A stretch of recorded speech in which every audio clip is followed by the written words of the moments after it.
Guys, ഇന്ന് ഞങ്ങൾക്ക് ഒരു ലിപ് കോംബോ കാണിച്ചു തരട്ടെ. ഇത് ഫേസസ് കാനഡേൻ്റെ കൊക്കോ ക്രഷ് എന്ന് പറഞ്ഞ ഷെയ്ഡാണ് കേട്ടോ. ഓൾമോസ്റ്റ് എല്ലാവർക്കും അറിയുന്നതായിരിക്കും. ഇത് വൈറലായ സമയത്താട്ടോ ഞാനും ഇത് വാങ്ങുന്നത്. ഗായ്സ്, എനിക്കത് ഒട്ടും ഇഷ്ടപ്പെട്ടില്ല. ഒട്ടും ലോങ് ലാസ്റ്റിംഗ് അല്ല, ഒപ്പം ഇത് മാത്രം ഇടുമ്പോഴുള്ള ഷെയ്ഡ് എനിക്കിഷ്ടമല്ല. അതുകൊണ്ടാണ് ഞാൻ ഈ ഒരു പെയറിങ് കോംബോ കാണിച്ചു തരുന്നത് കേട്ടോ. ഇത് മാമാ എർത്തിൻ്റെ ഒരു പിങ്ക് അണ്ടർടോണിൽ വരുന്ന ഒരു ലിപ്സ്റ്റിക് ആട്ടോ. നിങ്ങൾക്ക് ഏത് വേണേലും എടുക്കാം. ബ്രൗണും പിങ്കും കിട്ടിയാൽ മതി.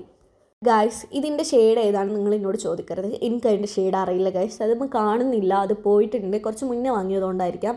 ഈ ഒരു ഫേസസ് കാനഡേൻ്റെ ലിപ്സ്റ്റിക്ക് ഞാൻ ഇതുപോലെ അപ്ലൈ ചെയ്യുന്നുണ്ട് കേട്ടോ. മിക്ക എല്ലാവരും ലിപ്സ്റ്റിക്ക് അപ്ലിക്കേറ്റർ യൂസ് ചെയ്യാതെ ഫിംഗേഴ്സ് വെച്ചിട്ട് സ്പ്രെഡ് ചെയ്യുന്നവരായിരിക്കും കേട്ടോ. ആ കൂട്ടത്തിലുള്ള ഒരാളാണ് ഞാനും. ഈ കൈ വെച്ചിട്ട് തന്നെ ലിപ്സ്റ്റിക്ക് സ്പ്രെഡ് ചെയ്യുന്ന സമയത്തായിട്ടോ കുറച്ചും കൂടെ കംഫർട്ട്.